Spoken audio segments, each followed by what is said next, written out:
faut protéger l'environnement, il faut sauver la nature. Moi, je suis d'accord avec ça, bien sûr. Mais nos agriculteurs, aujourd'hui, c'est ceux qui déjà sont les plus respectueux de l'environnement, dans le monde entier. Exactement. Et donc, tout ce qu'on fait c'est les plus respectueux, exactement. Tout ce qu'on fait pour leur contraindre, tout ce qu'on fait pour leur pourrir la vie, en réalité, on le fait pour faire rentrer dans nos supermarchés des productions qui viennent de l'autre bout du monde et qui sont développées sans respecter aucune de nos règles. Oui, donc c'est ça la folie. On marche sur la tête. C'est pas possible. Ce n'est pas possible. Mais aujourd'hui, vous me dites, on s'est battu, François-Xavier Bellamy, moi je vous crois, mais quel est le résultat au jour le jour pour nos agriculteurs? Parce qu'on le voit, il y a 5 ans, ils sont encore plus dans un désarroi total aujourd'hui qu'il y a 5 ans. Donc qu'est-ce qu'il y a? C'est ça le sens de notre combat. Il y a des choses qu'on a réussi à éviter. Par exemple, la Commission européenne, elle voulait imposer que 10% de toutes les terres agricoles soient sortis de la production. Ça veut dire qu'il fallait produire moins. Et ça, c'est ce que soutenaient malheureusement les socialistes, les macronistes. Ils avaient la volonté de faire diminuer la production agricole. Et nous, on s'est battus pour empêcher ça et on a réussi à l'éviter. Mais il y a d'autres choses qu'on n'a pas réussi à empêcher. Et c'est pour ça qu'il faut qu'on revienne plus nombreux demain. Vous savez, moi, Cyril, je m'engage dans cette bataille avec... je ne suis pas tout seul. On est une équipe. Et la numéro 2 sur ma liste, c'est une agricultrice. Elle vient du Tarn. Elle s'appelle Céline Imar.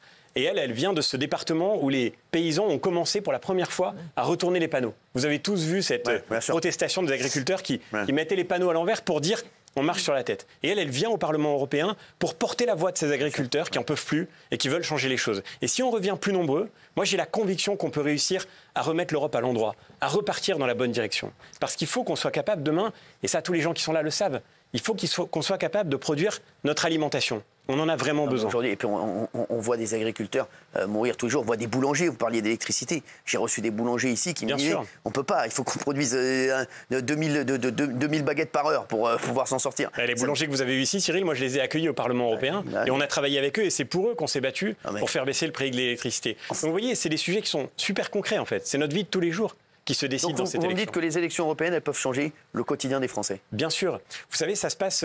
c'est un peu comme si tous ici, là, on décidait de faire un vote pour écrire une loi. Et on est là pour représenter les Français.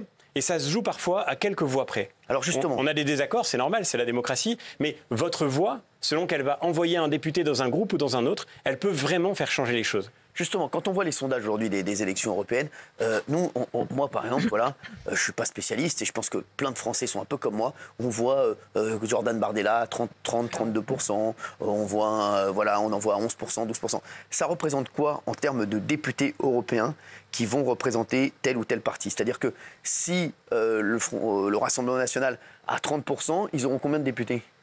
En France, on a au total 81 députés européens. Et donc, ils vont être répartis entre tous les candidats qui se présentent. Ils vont en avoir à peu près 30, entre 25 et 30. Exactement. Pour faire une règle de 3, c'est compliqué. Exactement. Voilà. Donc, s'ils sont dans cette fourchette-là, c'est ça. Exactement. Vous en espérez combien? Moi, j'espère qu'on sera le plus nombreux possible. Au-dessus de 10? Bien sûr, mais même plus que ça. Je crois que cette élection, elle commence tout juste dans l'esprit des gens. Ils vont s'intéresser au fond des sujets. Et nous, on est, je crois, les seuls à essayer de défendre justement cette Europe qui retrouve le bon sens, qui retrouve le sens de la réalité. Vous y croyez, franchement, François-Xavier Bellamy? Je vous dis, j'ai parlé avec des personnes qui me disent si les Républicains, on a très peur de... Je vous dis tout, on a très peur de faire 4 à 5%. On espère limiter la casse à 7-8%. Voilà. Est-ce que c'est vrai ou pas? Moi, je suis un compétiteur, moi. D'accord, mais ça se voit. Je m'engage dans une bataille pour réussir à convaincre. Et je crois que derrière cette élection, il y a encore une fois l'avenir de notre pays qui se joue. Et donc, je suis convaincu que dans cette élection, il faut qu'on arrive à faire en sorte que l'Europe change de direction. On a besoin, évidemment, d'une Europe qui renforce nos pays. Et aujourd'hui, on a trop souvent l'impression qu'elle nous fragilise. Et moi, je crois fondamentalement que la décision est dans nos mains, à condition qu'on s'en donne les moyens et qu'on cherche vraiment à agir. Alors, justement, en fait, vous donnez une liste de personnes, en fait, c'est ça? Exactement. Et en fait, c'est comme une sélection d'équipes de foot, c'est-à-dire que vous êtes en 1, donc après, vous nous avez dit en 2, c'était cette agricultrice, et après, donc, il y a des députés. Et donc, on sait que, à peu près, si vous faites... On sait que, si vous avez 8 à 10 députés, ce serait bon, c'est pas mal. Groupe, donc en fait, celui qui est 8e de la liste, il est comme ça, il se dit, je suis pas sûr d'y être, en fait, c'est ça. Et en fait, le principe, c'est que, en fonction de la place que les Français vous donnent dans cette élection, vous avez plus ou moins d'élus. Exactement, ça. Donc, et c'est ça qui fait, nous, ce qui compte pour nous. Ce que je sais, que j'ai entendu parler, il y a la liste, c'est un truc de fou. C'est un truc de, je suis en 5e, je suis en 4e, je suis en 6e. Parce qu'il y en a celui qui est en 7, il est comme ça, quoi. Il dit, je suis pas sûr de passer. Et c'est vrai que, si c'était, donc c'est vous qui décidez avec Éric Ciotti? Exactement, on y travaille avec Éric Ciotti en ce moment. On a déjà un début de liste pour commencer à porter cette aventure. Il y a Céline, dont je vous parlais, avec qui j'ai la grande chance de pouvoir mener cette campagne. Et puis ensuite, on a le général Christophe Gomard, qui est numéro 3, qui est l'ancien patron des forces spéciales françaises et qui apporte une expérience absolument décisive parce que, comme vous le savez, aujourd'hui, on voit bien qu'un des grands défis auxquels on est confronté, c'est la guerre qui est de nouveau sur le continent européen. Il faut qu'on protège nos pays. Et pour ça, c'est une chance d'avoir le général Gomard avec nous. Nadine Morano, elle est combien? On verra à la suite de la liste. Elle va être annoncée bientôt.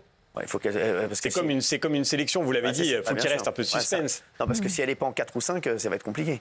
On verra, ça va être annoncé. J'ai vu qu'elle était un peu énervée là. On a dit que vous mettez que des inconnus, Nadine. C'est ce que j'ai vu, elle a dit que vous mettiez que des inconnus et que...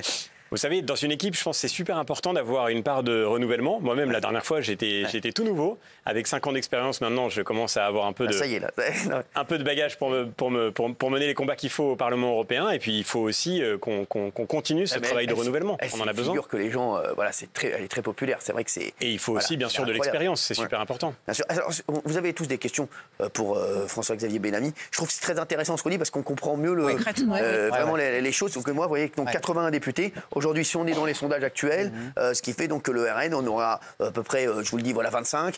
Le PS, selon les sondages peuvent se tromper, on aura 10 à peu près. Jean-Luc Mélenchon et le LFI, malheureusement, beaucoup trop. Les sondages, c'est les sondages. Hein. Ce qui compte, c'est l'élection. Et l'élection, c'est vous qui allez la faire. Donc c'est à vous de décider. Vous avez dans votre main un bulletin de vote et vous allez pouvoir écrire l'histoire. J'ai vu les Renaissance, et ils ont mis aussi une jeune femme que vous connaissez. Plutôt inconnue, oui. Exactement, qui était inconnue. Est-ce que c'est une stratégie aussi de renouveler comme ça? Parce que, ou bien, on dit la vérité, François-Xavier Bellamy, est-ce que c'est parce que personne ne veut y aller et prendre une tôle? Parce que c'est ce qui se dit à Renaissance. Ils disent, moi, personne n'a voulu y aller, donc on va mettre quelqu'un, on va pousser quelqu'un qui est très sympa. Hein. Là, je la vois je les vois en télé, la télé, elle est super, Valérie Ayette, mais c'est vrai que personne ne la connaissait. Hein. On aurait pu mettre ma mère, c'était pareil. Elle est plus connue d'ailleurs, c'est vrai, exactement. Mais elle a l'air très sympa, mais c'est vrai que c'est parce que personne ne veut y aller. Tout le monde sait qu'on va... Ça, il faut leur demander. Mais vous, c'est vrai que vous, c'est dans la continuité. Pour moi, c'est la continuité de mon engagement. J'ai mené ces batailles au Parlement européen pendant 5 ans. Non, mais ça, et maintenant, je poursuis. C'est une logique. Je veux dire, c'est une logique que vous soyez tête de liste des Républicains. Ça fait, c'est pas, donc, oui. Qu'est-ce que vous avez à dire, Madame? Bonsoir, Madame. Bonsoir, Monsieur Bellamy. Lors de la dernière campagne présidentielle en 2022, vous aviez dit qu'en cas de face-à-face Macron-Zemmour, vous donneriez votre vote pour Monsieur Zemmour. Donc aujourd'hui, qu'est-ce qui vous différencie idéologiquement, soit de Jordan Bardella, soit de Marion Maréchal? Moi, d'abord, je tiens ma ligne. J'ai toujours été